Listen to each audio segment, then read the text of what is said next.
You're watching. Subscribe. Hello, you're watching ScreenStalker. I'm SoCalVal, and this is the movie news. Subscribe, click the thumbs up, and leave a comment answering our question of the day. What crossover comic would you like to see the second saga of Marvel films based on after Endgame? Marvel continues to dominate the headlines in recent weeks, and a new bit of information has emerged from Kevin Feige? Feige? His Faja? No? How do I say that? Feige? Really? Alright. Anyway, in an interview with Empire, film producer and president of Marvel Studios, Kevin Feige, has told us that the first 3 phases of the Marvel Comics universe are to be called the Infinity Saga, which is a 22 film arc to get us where we are today. This does suggest that the next phases of Marvel films, however many there may be, will also be another grand sweeping arc of one epic story. This is similar to other comics crossover events, where multiple heroes and books are dragged into a singular, wide sweeping story. Now, I have my own little army of Marvel marks on the internet, and word on the street is that everyone is convinced the next grand narrative will be Secret Invasion after the inclusion of the Skrulls in Captain Marvel. But as Disney slowly gets a hold of the Fox network and its assets, they may concentrate on incorporating the mutants from X-Men before building another huge storyline. So, Avengers versus X-Men, could this really be happening? Imagine the cosplay.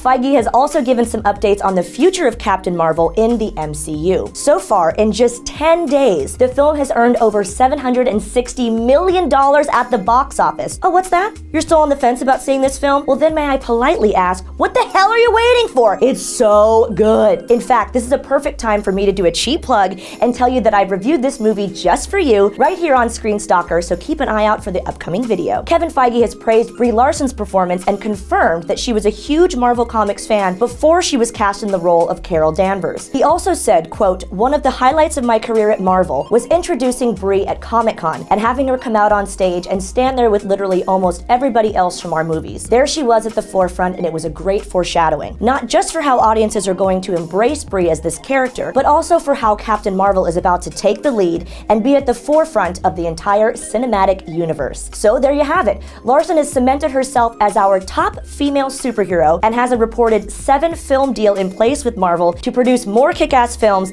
that put feminine badassery at the forefront of the Marvel universe. And we, as Marvel fans, we get to kick back, relax, and enjoy all of the marvelous films to come. If you caught Luke's movie news yesterday, you would have seen that James Gunn has been officially reinstated by Disney Studios to return as the director of Guardians of the Galaxy 3. And before you go thanking those corporate nobodies, let me tell you who really deserves your gratitude. Dave Bautista, our main man, the animal. He's been lobbying for James Gunn's return since the get-go, even threatening to leave the Guardians franchise in protest. He was relentless in sharing his opinion publicly that a few offensive tweets from Gunn, re-emerging from like years ago, was not enough to keep him out of the Marvel universe. So James Gunn is back as our directorial hero, and everything is back to normal. And now Bautista can resume his current mission, which is beating Triple H's corporate pansy ass all over New Jersey at this year's WrestleMania. But before Gunn will return to Marvel, it's been confirmed by DC producer Peter Safran that he will finish Suicide Squad 2, aka the Suicide Squad, first, which Safran has also called a total reboot now. It's set to hit cinemas before Guardians of the Galaxy Volume 3. Should we be excited about the return of the Suicide Squad? Well, another direct quote from Peter Safran says, "It's everything you would hope from a James Gunn script." And I think that says a lot, and that promises a lot, and I know that we will deliver a lot. Interesting.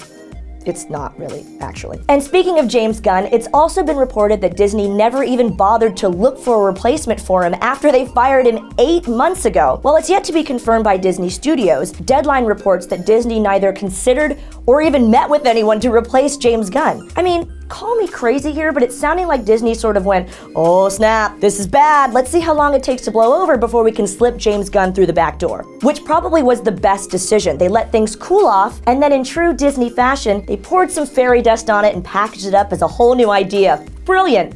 Well played, Mickey Mouse. Thanks for watching, and don't forget to click that subscribe button if you never want to miss gaming and movie content from ScreenStalker. If you liked this video, click the thumbs up, click the bell to enable notifications, and leave us a comment down below answering the question of the day.